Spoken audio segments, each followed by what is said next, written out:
I wasn't supposed to take the woods. Everyone in our town knew that path was off limits after dark. The trees were too dense, the air too still, and those stories about people going in and not coming back, were too many. But I wasn't like everyone else. I didn't believe in ghost tales or warnings that couldn't be backed by logic. What I did believe in was time, and I didn't have enough of it. Before we dive deeper into the woods and uncover what truly happened, make sure to subscribe to our channel for more spine-chilling horror stories that'll keep you up at night. Now let's get back to the story. My name is Evan Blackwood. I'm 23, a college dropout who's back home in Whispering Pines, a town so small that its one diner closes by 8. I grew up here, but nothing about this place ever felt like home. The streets were always too quiet, the air always too heavy, and the woods, they always loomed like a silent threat on the edge of everything. People here treated them like a bad memory they didn't want to talk about, but also couldn't forget. I'd never been one for rules, though. Not because I wanted to rebel, but because I couldn't stand the way people in small towns acted like they knew what was best for everyone. My mom called me stubborn, my ex called me reckless, and I suppose both were right. I didn't see it that way, though. I just thought the world was too big to be lived in fear of small things like curfews, shortcuts, or local legends. That's why, when I found myself running late after hiking Sunset Ridge, I didn't think twice about taking the shortcut through the woods. The hike had been my escape that day, a way to clear my head. My mother had been on my case again about finding a real job, as if working part-time at the gas station wasn't keeping the lights on. But then, she'd been different since Dad passed 2 years ago, stricter, more desperate to keep me close. I knew she meant well, but it felt like she was trying to suffocate me in this town, in this life. As the sun dipped lower, painting the sky in strokes of orange and purple, I glanced at my watch. 7:03 p.m. I was already late. Mom would be pacing by now, probably imagining the worst. I pulled out my phone, but of course, there was no signal. Whispering Pines was a dead zone unless you were near Main Street. That's when I saw it, a narrow, overgrown path cutting through the trees. The sign marking the trailhead was weathered and tilted, its faded letters barely readable. No trespassing. I hesitated, but only for a moment. I'd heard about this path before. Kids whispered about it in school, calling it the Hollow Way. They said it cut straight through the forest and back into town. They also said it was cursed, but I didn't have time for curses. The main trail would take another 40 minutes, and I could be home in 15 if I took the shortcut. The first few steps felt fine. The ground was soft but firm beneath my boots, and the fading sunlight filtered through the trees just enough to light the way. But then the path narrowed, and the trees grew thicker, their gnarled branches clawing at the sky like skeletal fingers. The air changed too. It was heavier, colder, like the forest itself was holding its breath. I pressed on, though, telling myself it was just my imagination. That's the thing about being alone in the woods. You start hearing things that aren't there, feeling things that don't exist. But then, sometimes, they do. About 10 minutes in, I noticed something strange. The usual sounds of the forest, birds chirping, leaves rustling, the distant hum of insects, were gone. It was as if the woods had swallowed the noise, leaving only the sound of my footsteps. My boots crunched against the gravel, steady and deliberate. Crunch, crunch, crunch. But then I heard it. A second set of footsteps. At first, I thought it was just an echo. The woods could play tricks like that. But the sound wasn't in sync with mine. When I stopped, it stopped. When I started again, so did it, just a half step behind. I spun around, my heart pounding in my chest. Hello? My voice sounded small, swallowed by the trees. There was nothing there, just shadows stretching long and thin in the fading light. I shook my head and kept walking, faster this time. The air felt heavier with every step, like it was pressing down on my shoulders. The path twisted and turned, and the trees seemed closer now, their branches arching overhead to form a canopy that blocked out the sky. That's when I saw the first mark. It was carved into the trunk of a tree, a deep, jagged slash that looked more like a claw mark than anything made by a knife or tool. I ran my fingers over it, the bark rough and splintered under my touch.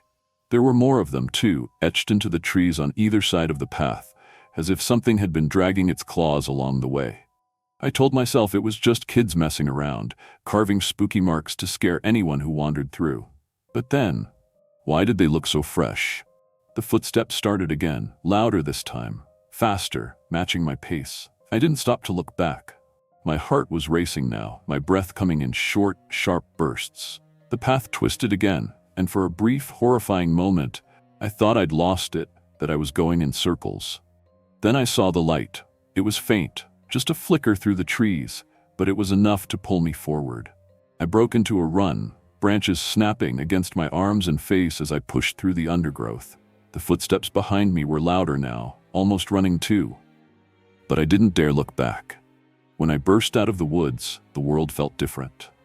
The air was lighter, the sounds of the town returning in a rush.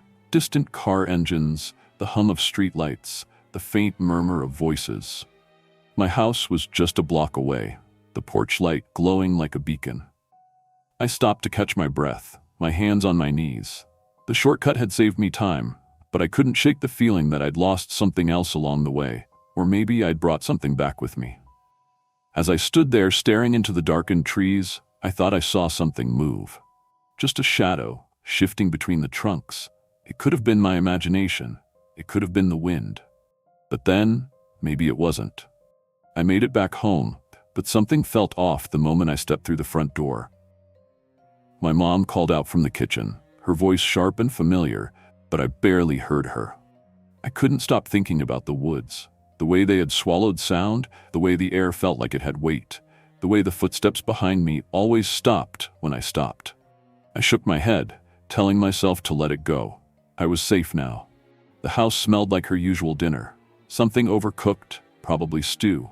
She always made stew when she was worried, and I had been late, so of course she'd been worried.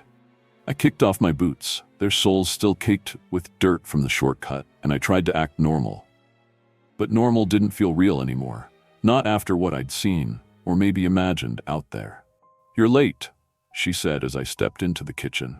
She was stirring the pot, her back to me, but her tone said enough. "I know." "Lost track of time," I replied.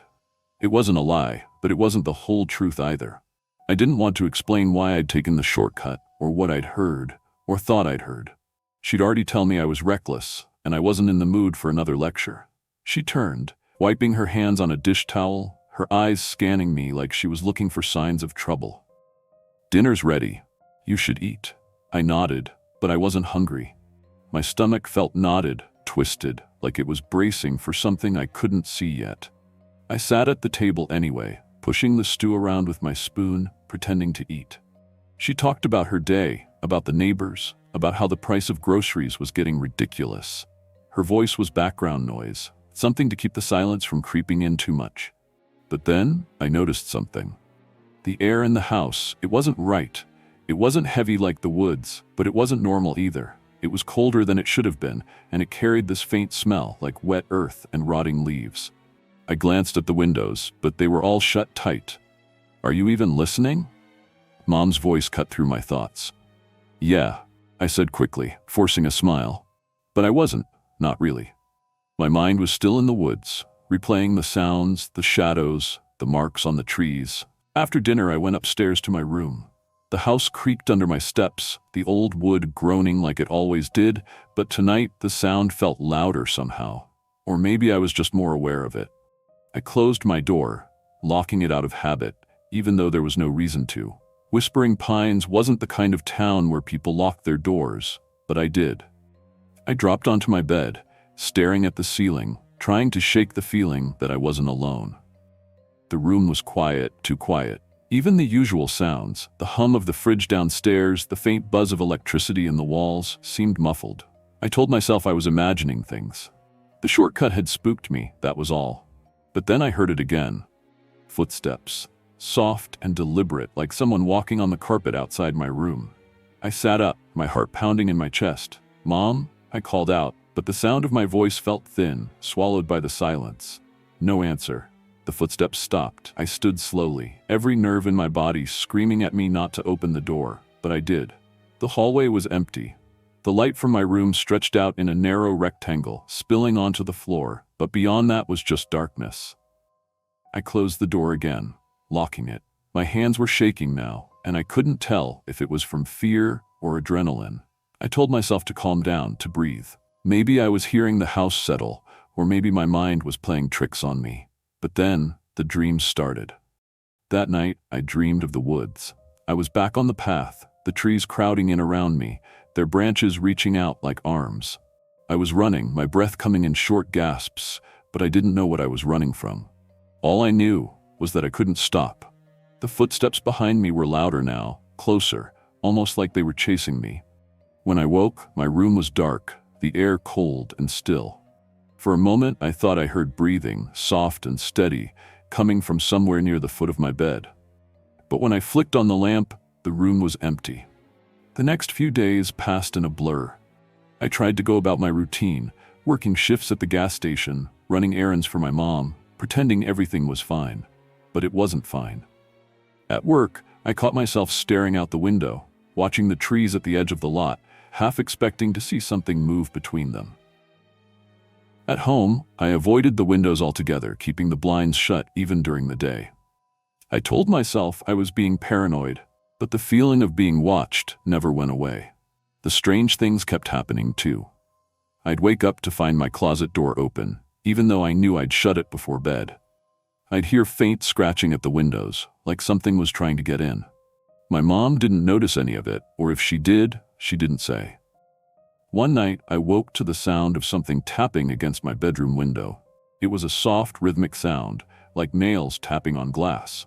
My heart raced as I sat up, staring at the curtains. I didn't want to look, but I couldn't stop myself. I reached out, pulling the curtain back just enough to see. The yard was empty, the trees swaying gently in the wind. But then, out of the corner of my eye, I saw it. A shadow, long and thin, darting between the trees. It moved too fast to be human, but too deliberate to be an animal. I closed the curtain quickly, my chest tight with fear. I wanted to believe it was nothing, just my mind playing tricks on me. But deep down, I knew better. Something had followed me back, and it wasn't going to leave. I couldn't keep pretending. Something had changed since the night I took the shortcut. The house felt different, the air heavier, the shadows darker. I tried to ignore it, but then the dreams grew worse, and the sounds at night became impossible to dismiss. I knew something was there, even if I couldn't see it. I didn't tell my mom. She wouldn't understand. She'd chalk it up to me being reckless again or claim I was trying to scare her. She was already stressed enough with bills and work, and I didn't want to add to her worries. But it wasn't just me anymore. The thing from the woods wasn't content with lurking in the shadows. It wanted to be seen. One morning, after another restless night, I woke up to find scratches on the inside of my bedroom door. They were shallow but deliberate, thin lines carved into the wood, like something had been trying to claw its way in. My stomach twisted as I ran my fingers over the marks. But then, what scared me more was that the door had been locked. I tried to convince myself it was an animal, maybe a raccoon that somehow got inside the house. But that didn't explain the lock, or the fact that the scratches hadn't been there the night before. Later that day, while my mom was at work, I decided to search the house. I started in the basement, even though I hated going down there. It was cold and damp, the kind of place where you could hear water dripping even when nothing was leaking. The walls were lined with old shelves, cluttered with forgotten boxes and tools that hadn't been touched in years. I didn't expect to find anything, but then, near the far corner of the room, I saw something that stopped me in my tracks. It was a footprint, pressed into the layer of dust on the floor. But it wasn't a normal footprint. It was too long, with thin claw-like toes that stretched out in unnatural angles. My chest tightened as I stared at it. The shape burned into my mind. I backed away slowly, my breath quickening. I told myself it wasn't real, that maybe I was seeing things. But then, I heard it again. The footsteps. They were upstairs, soft but deliberate, moving slowly from one end of the house to the other. My heart pounded in my chest as I crept up the stairs, each step feeling heavier than the last. When I reached the top, the house was silent again, as if it had been holding its breath. "Mom?" I called out, even though I knew she wasn't home. No answer. I moved through the hallway, checking each room. Nothing was out of place, but I couldn't shake the feeling that I wasn't alone. It was like the air itself was watching me, waiting for me to make a move.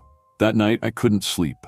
Every time I closed my eyes, I saw the footprint in the dust, the scratches on the door, the shadow darting between the trees. I lay there in the dark, staring at the ceiling, listening to the silence. But then, around midnight, the silence broke. It started with a faint tapping on my window, just like before. But this time, it didn't stop. It grew louder, more insistent, like whatever was out there was desperate to get in.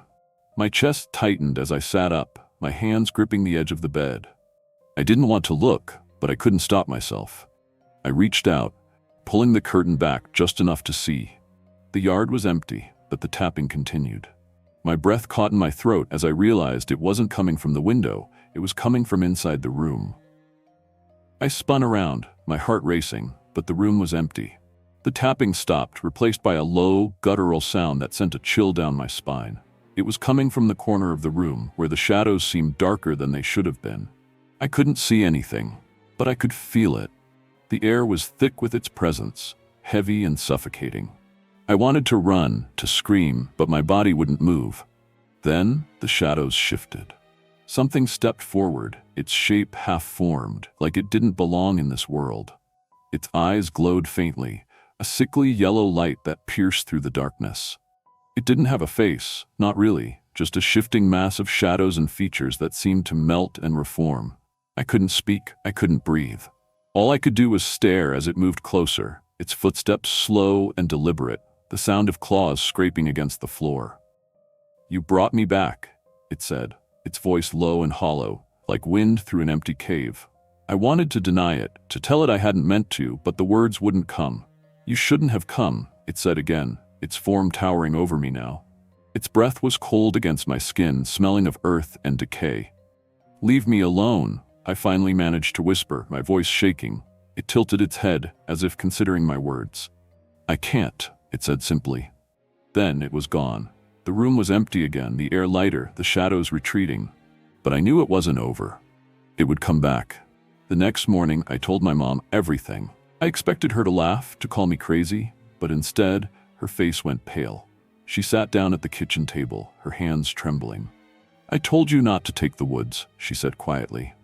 Her reaction surprised me, but then I realized she wasn't surprised. She had known. Maybe not about the thing itself, but about the danger. "There's something in those woods," she said after a long silence. "Something old. People don't talk about it, but they know. That's why no one takes the shortcut. That's why they stay away." "What do I do?" I asked, my voice barely above a whisper. She looked at me, her eyes filled with a fear I'd never seen before. "I don't know," she said. The rest of the day passed in a haze. I tried to go about my routine, but everything felt wrong. The house was too quiet, the shadows too long. I kept glancing at the windows, half expecting to see those glowing eyes staring back at me. That night, I didn't sleep.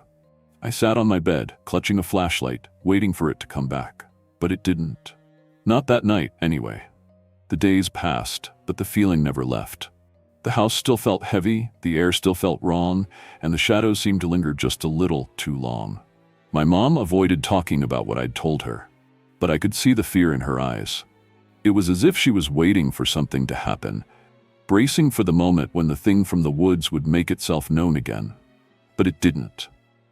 Not right away. I tried to go back to normal. I went to work, I ran errands, I avoided the woods at all costs, but no matter where I went, I couldn't shake the feeling that it was still with me. Watching, waiting. Then one night, it finally happened. I woke up to the sound of my bedroom door creaking open.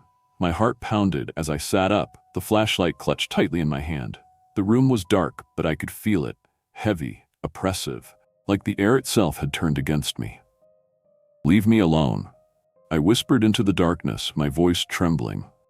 But then it spoke. "You can't undo this," it said, its voice low and hollow, like it came from the depths of the earth. "You opened the door, and now it stays open."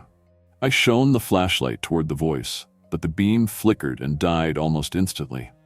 The darkness seemed to swallow the light as if the thing's presence was too much for it. "I didn't mean to," I said, my voice breaking. "I didn't know." It stepped closer, its form barely visible in the shadows. "It doesn't matter," it said. "The woods are patient, and so am I." Then it was gone. For a moment, I thought I was imagining it, that maybe it had been a dream. But when I looked at the door, I saw the claw marks, deeper now, more deliberate. They spelled out something I couldn't read, something ancient and wrong. I tried everything to get rid of it. I burned sage, I hung crosses in my room, I even called a priest to bless the house. But nothing worked. The thing from the woods wasn't just haunting me, it was a part of me now. I don't take shortcuts anymore. I avoid the woods completely. But it doesn't matter, because at night I still hear the footsteps. At night, I still feel its breath on my skin.